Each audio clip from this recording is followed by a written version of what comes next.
Good morning, ladies and gentlemen. Welcome you all for this interesting discussion meet on our, rather I should say, most heard of and most unfamiliar subject, the GST. Can I invite Sri N. Venkatraman, Mr. K.K. Shekhar, Mr. Balachandra Datta to the head table, please.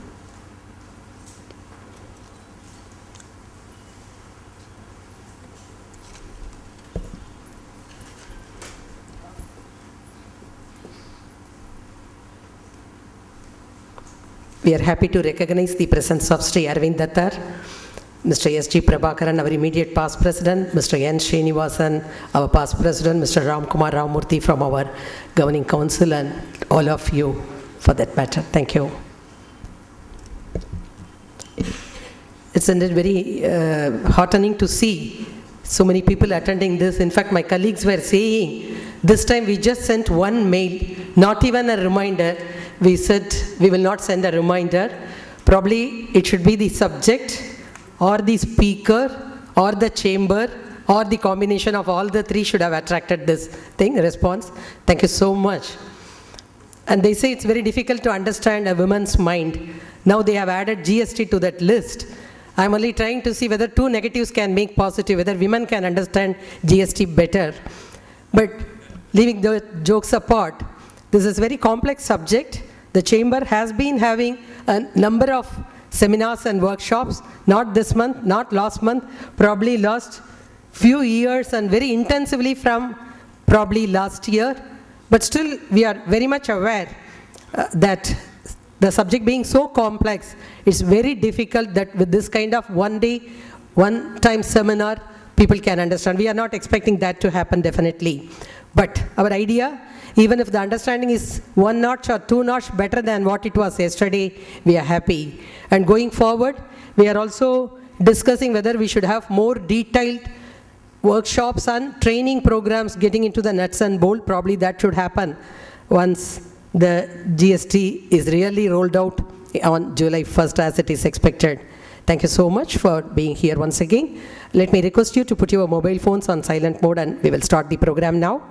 Can I invite Mr. K.K. Shekhar, our co-chair of the expert committee on indirect taxes, to give the welcome remarks and also probably share a few of his thoughts on this subject. Respected seniors and my dear friends, I have the honor and privilege of welcoming you all on behalf of MCCI for this VIP program on GST. There is already a flagship program of MCCI which is used to be held once in a year for 2 days. That is All India Indirect Tax Workshop. And this is a unique program which will normally be handled by Mr. N. Venkatraman on every Saturday and in the morning session, whenever these hot topics or few important judgments of Supreme Court. And welcome, as a paradox, should start with thanks. And in spite of his busy schedule, Mr. N. Venkatraman is here with us to share his ideas on GST and take us through GST. So, on behalf of MCCI, I thank him also. Another person has to be thanked. Suppose his name had been mentioned in the invite, I think this hall would not have been sufficient. The senior advocate, Supreme Court, Mr. Arvind Dattar, we are very, very grateful to you for your presence, sir.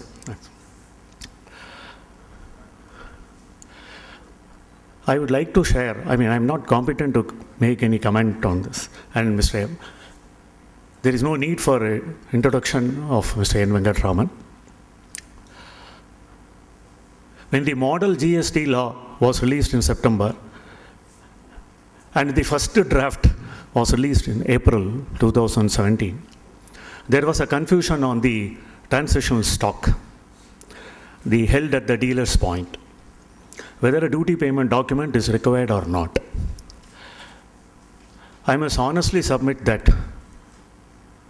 in fact, a program was organized by MCCI where the Commissioner of Central Excise, Mr. Kennedy, was there, and other learned experts from the Big Fours, and Mr. Vaidiswaran was also present. After Mr. Kennedy spoke, I just raised one question. It appears from the provisions that it is enough if the dealers prove that the goods have suffered excise duty, then automatically transitional credit should be available based on some procurement documentation. But I was made a scapegoat. People said, no, dealers have to content themselves with 40%. But of course, now it has been made 60% based on representation. But it was Mr. Venkatraman who was very categorical, even from that point of time, that there is no need for a documentation. Evidencing duty payment, it is enough if you correlate or if you prove the procurement, then you should be entitled for the credit. And you all know that's the law now. Government has clarified. And unfortunately, one of our dealers was interacting with Mr. Venkatraman. I think he gave a written opinion. If I had forwarded this to all our dealers, then your professional services charges would have been more worse. In fact, we have been conducting training programs to all our dealers across the country. One person from Northeast, he asked me day before yesterday, we heard that one NV, Mr. NV has given this opinion. Then I told him, I reminded of the old Onida advertisement, neighbors envy, owner's pride, and he belongs to Chennai. And that was, so we are very, very grateful. Therefore, we expect so many positive answers to our queries today. And before handing over this thing to Mr. Datta for his views, I would like to raise some queries for the consideration of Mr. Venkatraman. This is on the dealer's stock. If the dealer has a document in his name, he is entitled for the credit, but the 1 year period is there. If the dealer or a retailer does not have a document, he is entitled for the pro forma credit of 60% or so, with the condition that all the goods have to be sold within 6 months, 6 tax period. Will that 1 year condition will be relevant for those who don't have the documents? That's the point. There are lots of views, but off the record, all the dealers, our friends, dealers have become friends now. They have already started selling the parts between them, so that this 1 year time limit could be overcome. But it should not be quoted. This is first point. Next this is on the distribution side. Second, on the sourcing aspect. Vendors establish depots here and supply goods. To enable the manufacturers to avail the VAT credit, there will be local billing.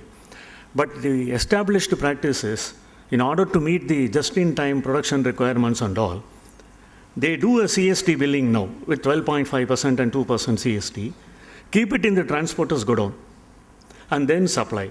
But there is some time gap. The tax authorities here, they are going into the details as to whether it is an interstate sale or an intrastate sale. That's different.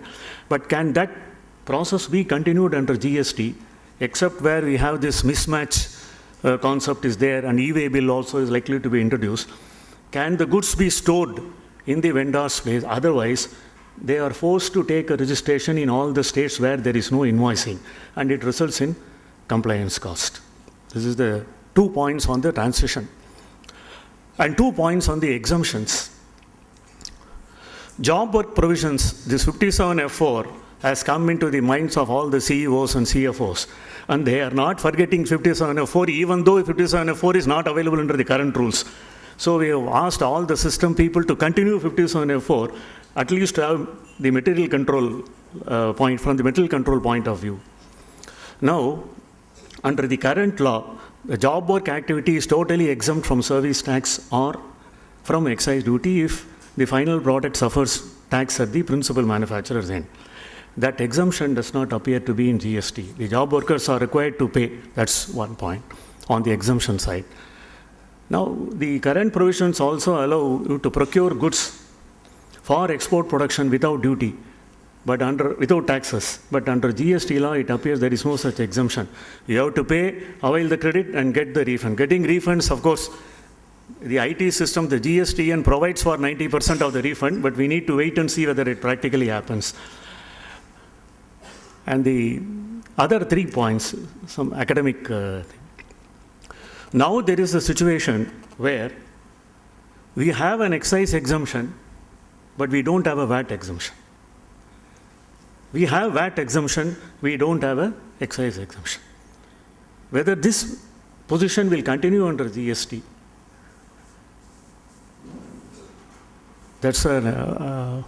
there could be cases where Ministry of Defence supplies between two government departments are not considered as sale, in which case there could be some issues coming up. So this is on account. And the last and the most important point is the anti-profiteering clause. The entire industry is totally afraid of that. Rules are yet to be released. But we have, the entire business community has only two important aspects on this. We need clarity. Whatever distortions that exist in the current system, the penalties are converted into cost. There is a 2% CST now, which is cost, which will no longer be cost under GST, since IGST credit will be available. Similarly, when you stock transfer the goods, there is a penalty in the form of VAT reversal. That is also not available. While under the anti-profiteering clause, we can assume that any reduction in the GST rate, that is to be passed on to the consumer. A CST, which is now a penalty, becoming a credit post GST, and that is of course attached to the material cost reduction only. On the VAT reversal, it is on the accounting side, it is taken as a charge to a P&L account. So whether these two elements will be covered under the anti-profiteering clause. This clarification will help us a lot in do our pricing. So these are all the queries that I want to sing. So time has come for welcoming Mr. N. Venkatraman to make his presentation. And before that, I also request Mr. Datta to say a few words. Friends, people say so many slogans for this GST. One community says that is good and sensible tax. Today, grand sale time, discounts are happening. As a taxpayer, I would say, God save taxpayers. That is GST. But anyway, we have to welcome GST, and I hope if July 1 is the rollout date, perhaps this could be the last meeting of MCCI on GST, and let us all welcome together GST. Thanks a lot for the opportunity. May I request Mr. Datta to make some sense. Thank you, Mr. Shekhar. In fact, Mr. N. Venkatraman was kind enough to say when he accepted to talk here, to collect the queries in advance. Probably you would have all known. We sent a mail to all of them. Many questions came, we have passed on. And Mr. Shekhar has also added a few more to the list. I'm sure the discussion time, we will take them. And thank you, Mr. Shekhar. Once again, you are also a pride of the chamber. Before we hear Mr. N. Venkatraman, let us have the views of the industry also from Mr. B.C. Datta, who is also a General Committee member of the chamber. He's a graduate from Karnataka University and has completed law from Bangalore University. He has more than 38 years of experience in the industry. He has represented the automobile industry before various state and central government authorities seeking reforms in direct and indirect tax laws. I also understand that he has written a book on GST published by Taxman. I was not aware of it. This book is an introduction on GST that provides basic information and implementation strategies for industries. Probably, had we known, I would have requested him to give a copy to all the participants here. Sir, can we hear your views, please? Respected Venkatramanji, Sri Shekhar, Madam, dignitaries of the dais, and ladies and gentlemen. It's a good opportunity, good occasion to know and ask queries and understand, because we have almost now reached the deadline, almost now 12 days more, but still government is still debating. A lot of issues are still being discussed. I mean, I saw one of the ministry raising a query saying that is it right time to introduce, why not we postpone this, all that. Very next day again they reverted saying that no, we are ready for GST. This is the kind of readiness that is there among all the industries and even government departments. Readiness, I do not know. The industry is the one we were asking for a long, long time. I remember almost 2011 onwards, we have been asking we want GST. But today when GST is very close, now we are saying maybe we need to have 2 months more, 3 months more. Because of the disturbance that has been happening, some of the states are not ready, they are still not passed. Some states are still debating. They are saying that why not after 3 months like that. So such being the case, there are a lot of queries. So anyway, government has made it very clear that we will not deviate, we will go from 1st July. Such being the case, there are definitely a lot of queries, a lot of hiccups. So we need to overcome all that. So we need to, I mean, our request from MCC is that to all the audience sitting here, to please clarify all your doubts because there are hardly any time left now. And there are queries, and some of the queries can be taken to the government also. MCC will initiate this process, request the government to reconsider if there are issues which needs to be reconsidered, reviewed, or to be change is required. Some of the issues, of course, Shekhar has raised when his welcome speech was more on queries than on welcome. So every one of us, we have a lot of queries, so do clarify, again take it to the government. That is our advice. Now I'll give a very overview, like most of you know GST, but this is just a kind of a recap as to how it is happening, what is happening, what is this thing. But nevertheless, a very brief explanation. The main principle will be on reaching the ultimate customer. The change will be on the consumption tax, the tax, the last point, so that the tax will go to the consuming state, and also actually on tax on the supplies. Whatever supply, every supply we make, we tax this. And also the credit, whatever credit. Right now there are 2, 3 state central VAT is there, state VAT is there, service tax is there. So idea is to unify them and to have one single tax. So the idea of the government is to have one single tax. You have been seeing since yesterday the advertisements have started from the government saying that one nation, one tax, one rate. So there will be one rate across the country on all goods, and every state will follow the same procedure or a system. The game changing here is, yes, we have been asking for this. All the industries have been, in a single voice, we have been asking this is required. It's a game changer because it's a unified single point, for all direct, everything becomes in one this thing, whether central excise presently and sales tax and service tax getting into one rate, and also the cascading effect. Whatever presently we are having this cascading effect of excise and sales tax will get into one, will be avoided. And also compliance is definitely an improvement, but I do not know. Mr. Venkatraman has to put forth. There are some view that each state can have a query, assuming that we are selling our car in, say, Uttarakhand or Jharkhand. The authorities in Jharkhand can issue a notice on us saying if there is any dispute or any issue. Possibility of such things are there. Mr. Venkatraman need to clarify on that. And also easy movement. There is one single market, so definitely movement of goods. Already the one state announced that we are going to remove all the checkposts from 1st of July. It's a good move. So hopefully all other states also will follow this. So this will also reduce it, because being a common market, it will reduce the incidence of tax. So the law per se is into the 4 models have been this thing that almost on the verge of completing their way into getting into this thing. So central law, integrated GST, union territory. I understand union territory law has got 2 parts, one where there is a legislature, one where there is no legislature. So that also being cleared now.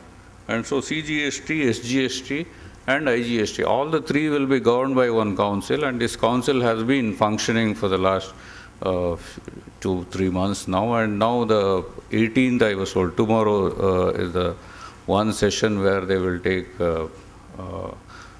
lot of pending issues. Some of the issues we have also from automobile industry we have given, so that also being considered now. The CGST, SGST will be on the same tax base, so that is all, you all know about it, and then IGST is on a interstate transaction. The loss, whatever that, I don't think there will be any loss by the state, but still, however, the government has said that if there is a loss, we will compensate that.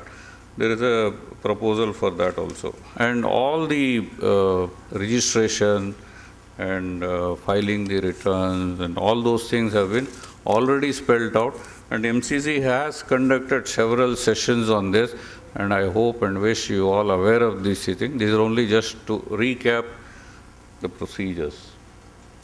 And the rates, presently we have about 6 rates. There are about exempted 5%, 12%, 18%, 28%. All automobiles come under 28% plus cess. So even the small car, larger cars, hybrid cars, all those vehicles you are buying, it will be under those categories. Under 3 principle, they adopted these kind of rates. One is to have a revenue neutrality, to maintain the present rate and the rate under GST, and also to address the inflationary concerns, and thirdly to keep the health, public, whatever items are there, medical, food item, all under the check.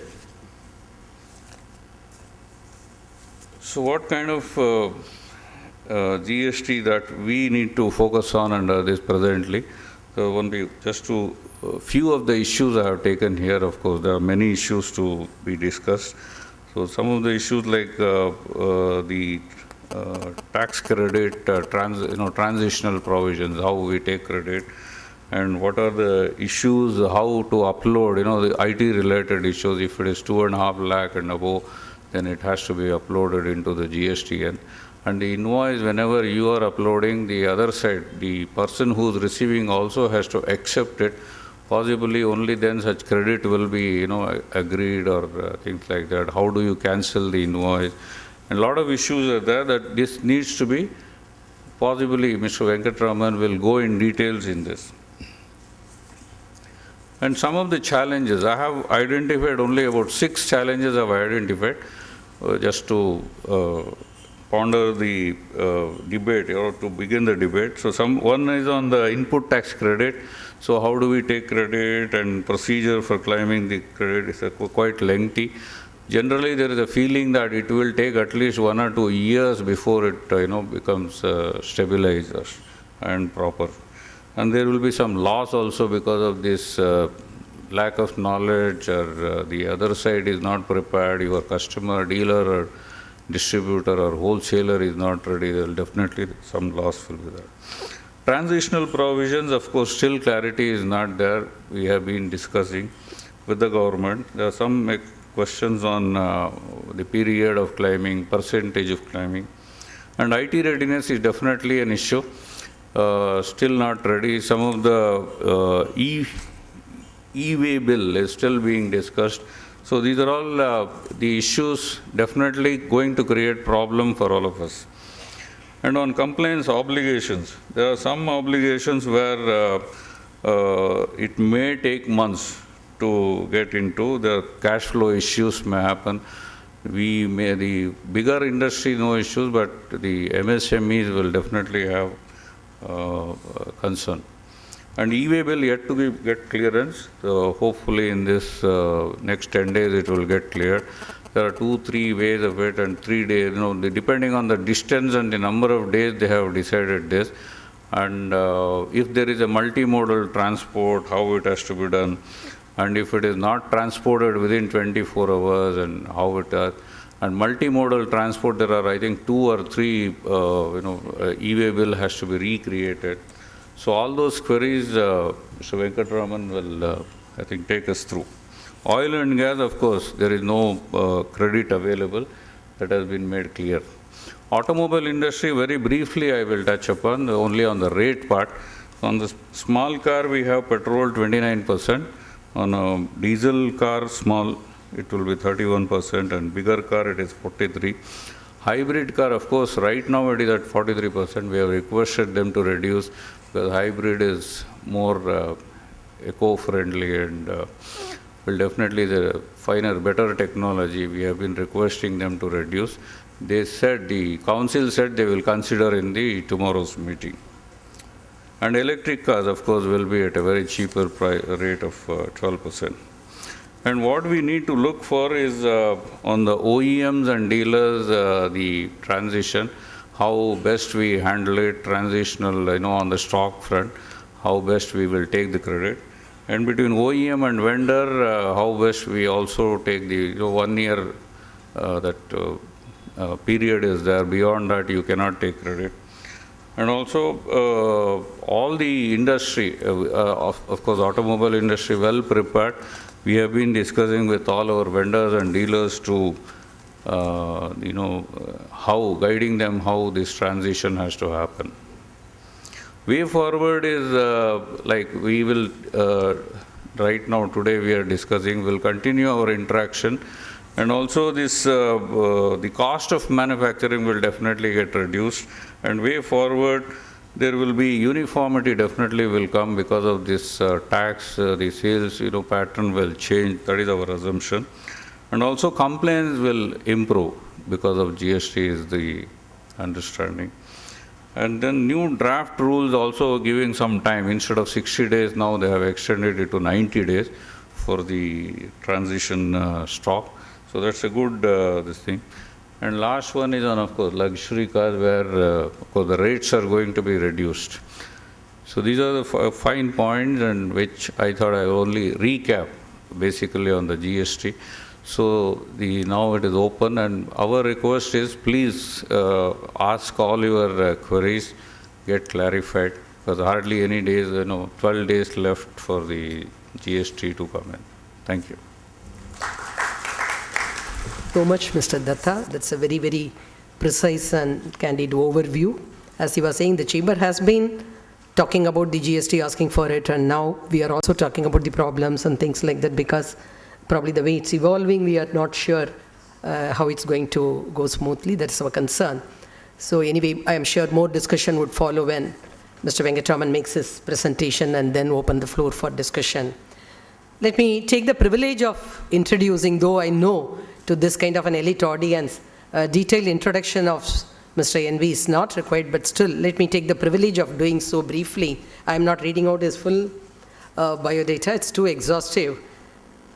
He's a senior advocate, worked under the guidance of Mr. C. Natarajan, senior advocate, between 1989 and 2003, and he, I know, has a lot of regards for him and respects even now. Unfortunately, Mr. Natarajan couldn't join here, but as you all know, we have also arranged for a live telecast of this. Now, you can also probably, you can tell the link, you can mention the link, people can probably forward it to their friends. You can see whether you can tell the link to them. And he has completed more than 26 years of professional practice in the fields of indirect taxes, direct taxes, international taxation, and transfer pricing. He was designated as a senior advocate in February 2006 at the age of 40. He's appearing in the Supreme Court and has so far appeared in 23 high courts across the country on issues like advance ruling, settlement commissions, and before many tribunals across sectors too.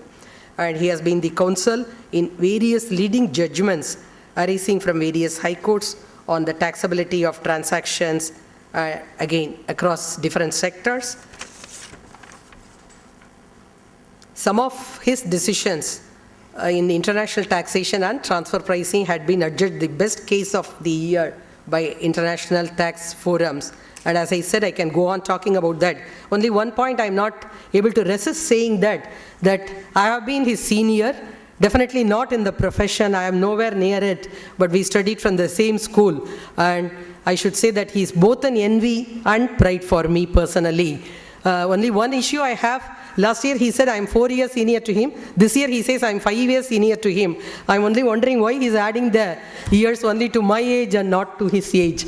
Anyway, that apart, now the whole forum is next 1.25 hour, it would be his time, and probably then we can open up the forum for question and answer. Let me also acknowledge the pleasure of, let me take the pleasure of acknowledging the presence of Sri Vaidya Subramaniam, Dean of Shastra University, amidst us here.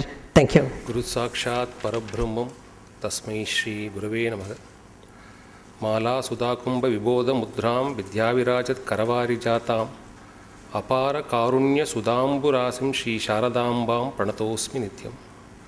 I offer my pranams to my Jagat Guru, the Saint of Shringeri, and to my professional Guru, Mr. C. Natarajan, before I venture to speak to you on this important day.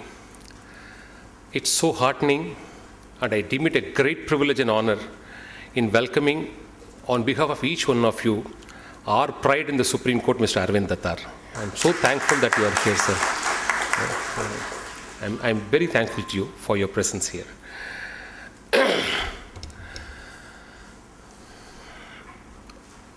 Are we ready for GST? First question. Who is not ready for GST? Second question. And the answer lies somewhere in between, is what I feel.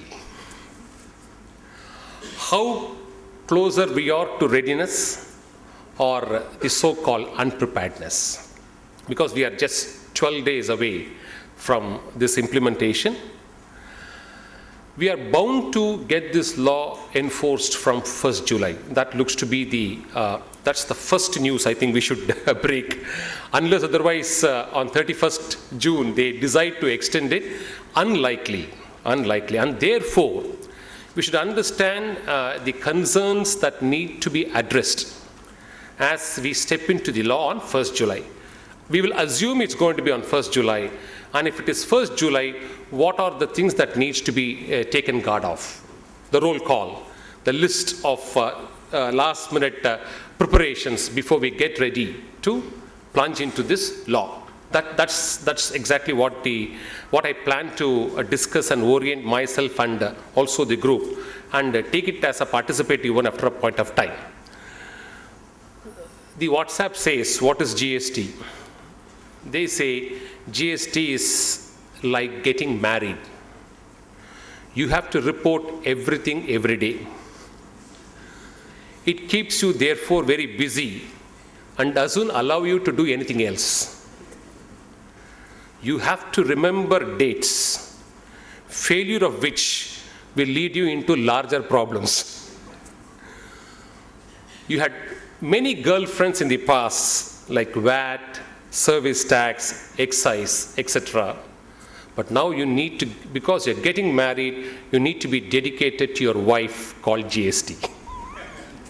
This is the basic understanding of this law from 1st July. Because it is a tax, I thought I will evolve the concepts with a T-serious note. What do you mean by a T-serious notes? There are 3 important foundations which we should bear it in mind when we read or understand this law. The first T is transformation. The second T is transition. And the third T is tax compliance. Whether this law, which is a transformation, allows you a smooth transition so as to end up in a trouble-free tax regime or a terrain-prone tax regime, or to put it a little harsh, to a terror-prone tax regime. What is going to be the likely output of this law? Because these first two aspects cannot be changed. The transformation and the transition is already in place. So what sort of an output can this law give it to us finally? There are a lot of divided views on this. So it's better we reorient and understand the first 2 key elements. A basic understanding of these first 2 key elements can probably calibrate us to tune to see how we end up in a trouble-free tax regime. It is something which is achievable according to me. I'm very positive about this law, but you can't expect results on day one. And I shall say what are the problems and how do we mitigate it over a period of time. Transformation.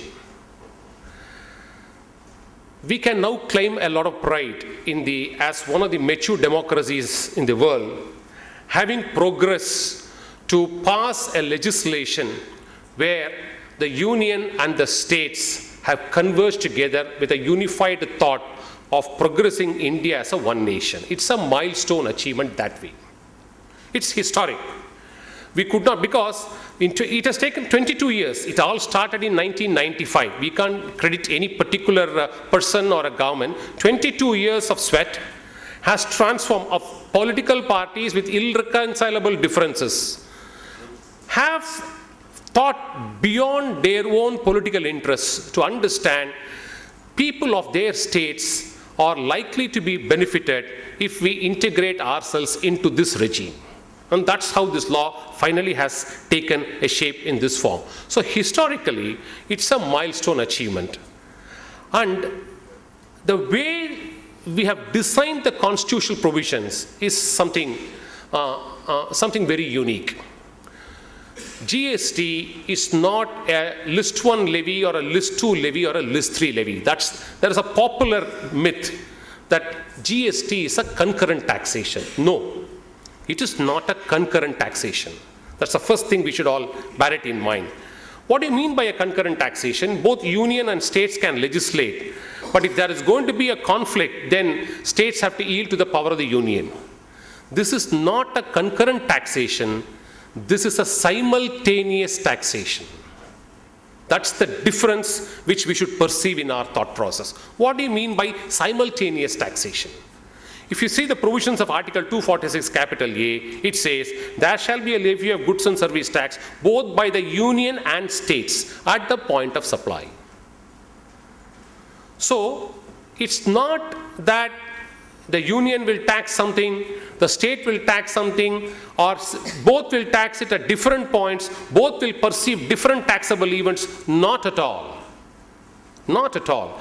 The event is one. And the levy is simultaneous, and the appropriation is by the respective federal partners. This is how this law is being conceived as on date. So it is a simultaneous levy, which is a milestone transformation again. Now the second component of this transformation is the creation of the GST Council. See, I'm putting all this because we need to reorient ourselves with this big picture so that we will know when to knock which door and at what point of time for our grievances. That's why I'm putting this in this order. GST Council is again a important unique creation in when we are not able to find such creations in water disputes or in several other interstate issues. We could achieve this GST Council, and it's one council which has shown, if you see its report card, its performance is quite fast and quite invariably accurate, and trying to meet the needs and concern of the trade voiced through the states. This is happening. I'll give you 2-3 live instances to say how. So, the 20 years back, it would not have been possible. Each one will be trying to pull each other in different directions. Today, all of us thought, how can GST Council be formed? One. All of us thought, how can they at all meet? It's going to be one more assembly, pelting stones or pelting mics or whatever. But nothing of the sort has happened in this 1 year. People are discussing issues and trying to sort out their problems to the best interest. So, this is one creation, very unique under the Constitution. See, whenever you wanted to have an interface between the state and the union, you need the presence of the president or the governor. This is how the Constitution is designed. It's all dispensed. It's just though the characters which are relevant for the meeting alone are the members of the body. You don't have frills to take it in different directions. So GST, unlike the empowered committee, this is a constitutional body. So it has. I do agree. The immediate objection which all of us raise is, what is this body? They have only recommendatory power. But remember, when anything is subject to judicial review,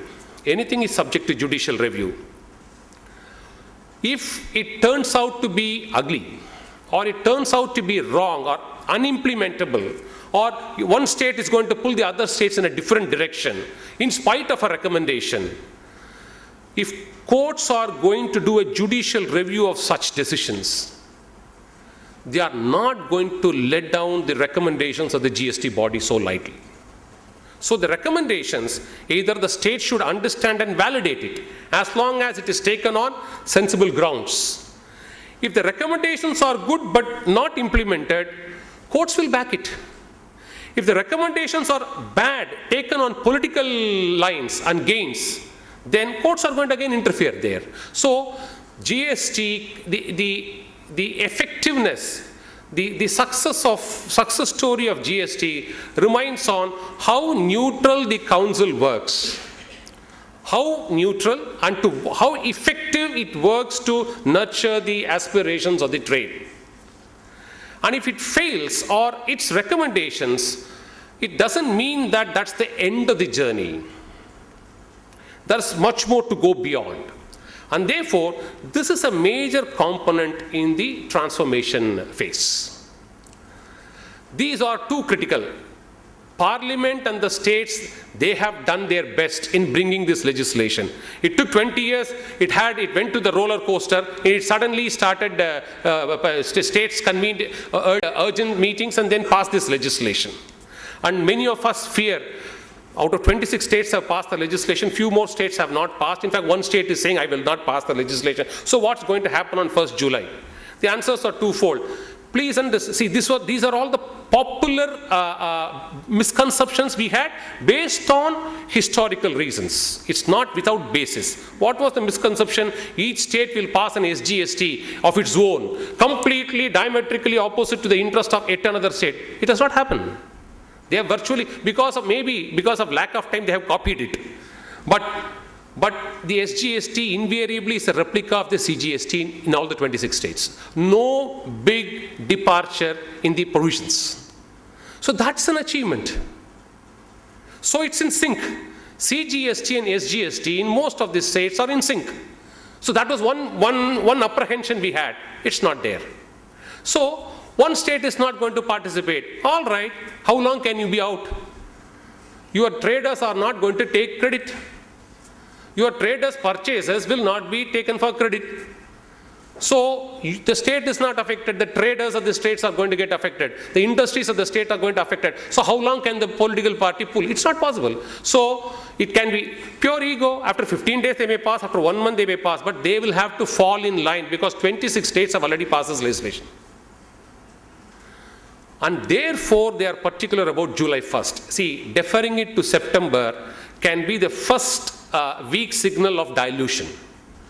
And just 15 more days, then you have to do the whole exercise again, go to the parliament, because this has a life of 1 year and it expires on 15th or 19th of September. So the executors are not prepared to extend the deadline beyond 1st July. All right. So transition is inevitable. Transformation has happened. Transition is inevitable. Now, who are the major players of this transition? Let us understand that and see how these concerns can be addressed. Again, there are 4 major players, which I call it the 4 T's. The taxpayer and the trade bodies, they constitute one cluster. Because I'm going to today talk about the role of trade bodies in their interface with the GST Council. Success story of GST lies on a seamless link of all this, not simply the seamless link of the GST platform. You need to have several things to be in place so that it works. It works. So the stakeholders are the taxpayers and the trade bodies on one side. And the 2 unknown fears, that's the apprehension all of us have. And we therefore say, why GST now? The fifth sphere which we run today is an account of the other two T's, which are the tax administration and the technology readiness. These are the two unknown fears which we are likely to confront from day one, July 1st. So, it is these four, a cohesion, a harmony, a sort of a symmetry, and a rhythm amongst these four T's can result in a trouble-free compliance of GST, or can end up as a terror-prone tax regime in India. So what do we do? Now let's take these two unknown fears, perceive it, what's likely to be the problem, and is there a remedy for us? Now the two unknown fears are tax administration and technology. Let's take technology first. Please understand, this law from the start to the end is driven by technology. Now, what sort of a preparedness in technology do you need to have? Is the question. I'll give you one simple simile, which all of us are very familiar with. You take your mobile, dial a number, you are able to reach in seconds at some 10,000 miles somebody sitting in the US. You are able to connect. You punch a data in your computer and then send an email. As you type, it's being received at the other end in any other part of the globe. Now, how does this happen? It involves not just one service provider at our end or another service provider or receiver at the other end. Multiple. From here to US, you need to at least interface minimum with 20 to 30 people before your message, a call or a data gets transferred or gets received. So, each one has a network agreement with the other. And the kind of quality assurances which they need to execute if you see their contracts are. For example, we are all very familiar with the towers. A passive infrastructure tower, if you see those clauses, it says you are allowed, you need to remain at an efficiency of 99.9%. And if you drop out once for 2 minutes, this will be the reduction in the service consideration. And if you fall down in your standards of performance 5 times in a month, if you just drop from that 99.9 5 times in a month, that month's consideration will not be paid to you. This is the sort of efficiency which this telecom network has today, so that global communication goes undisrupted. This is the efficiency. You need to have, why I'm comparing this? If you want a successful GST, you need to have a technological ability of this sort. Are we ready? That's the doubt.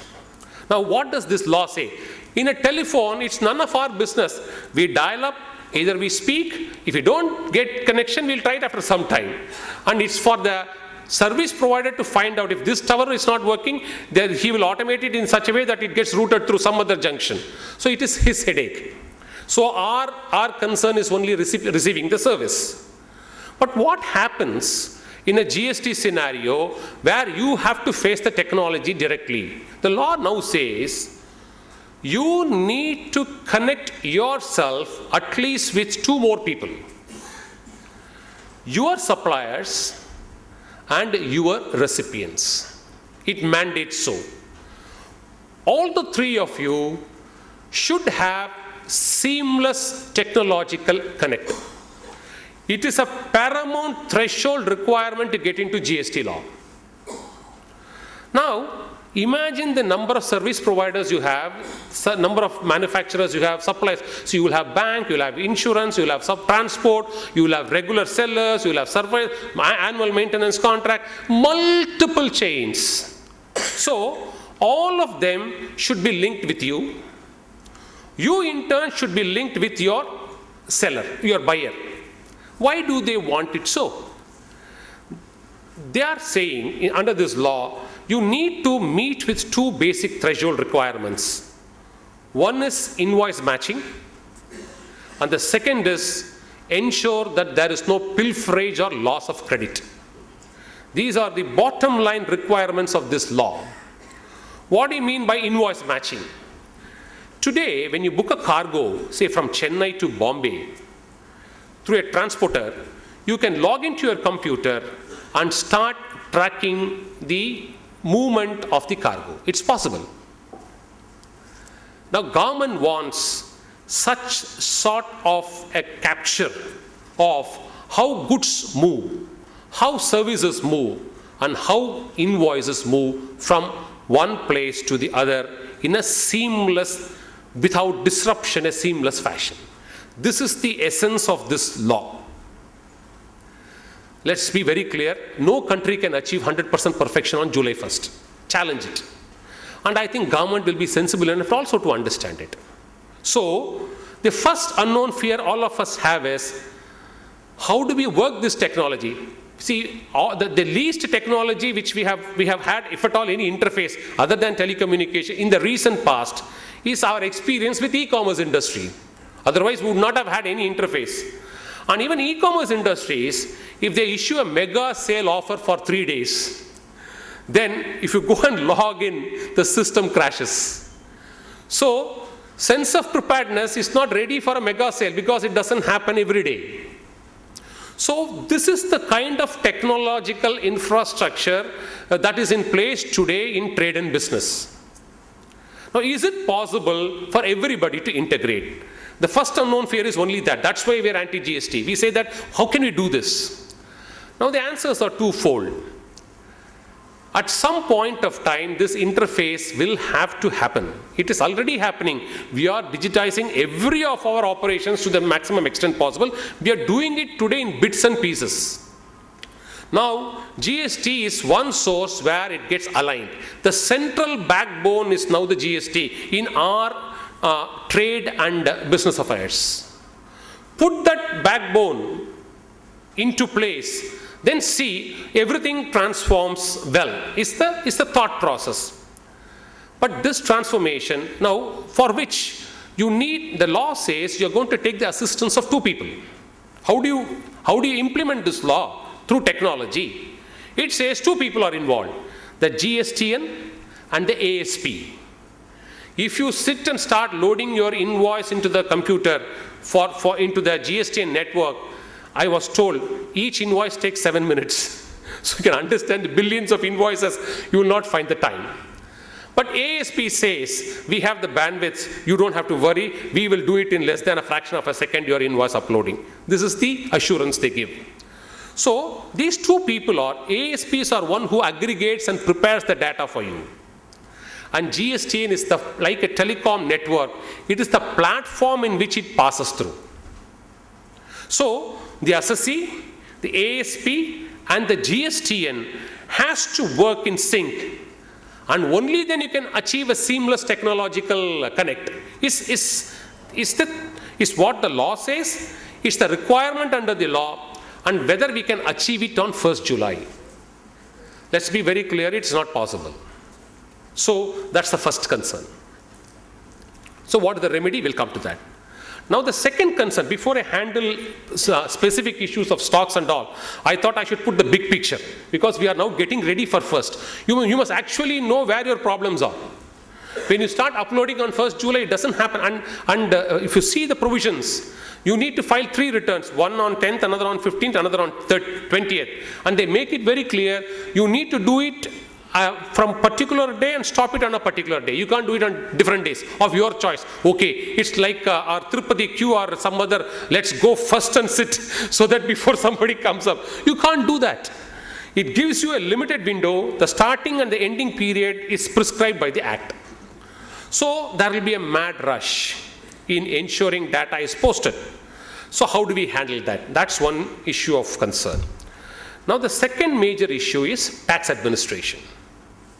What do you mean by tax administration? See, there is going to be a simultaneous levy on the same day. What do you mean by simultaneous? 18% of CGST and SGST, that particular tax will now be shared by two partners. And now the Act says, and also the clarifications issued by the GST Council, they say in certain categories of cases, 90% will be given to the state officers, 10 will be taken by the central. And in certain categories of assessees, we will divide it by 50-50. But this is something which all of us should ponder, and if MCCA is convinced and rest of you are also convinced, we should recommend, see, because it is a joint tax, because it is a simultaneous tax, we need to have joint control. We don't want independent control. Only then this will give rise to classification problem. This will give rise to rate problem. All these things. State will say A and central will say B. All this confusion can come. I ensure that there is a joint control of operations. Accountability should be by both the partners in any transaction. A joint accountability ensures it cuts down indiscretion. It cuts down arbitrariness to a greater extent, because the other man can put a spokes to you rather than you generating your own thought process. So the biggest challenge today in implementation of this GST is that, see, why I say they are the two unknown fears, we have no visibility of what is happening in these two areas. We have visibility in tariff, we have visibility in the Act, we have visibility as what an assessee should do. But there is not higher visibility in what technology, is it perfect, is it working? If you load an invoice, if you load an empty return, does it work, does it function? We don't have a visibility. Similarly,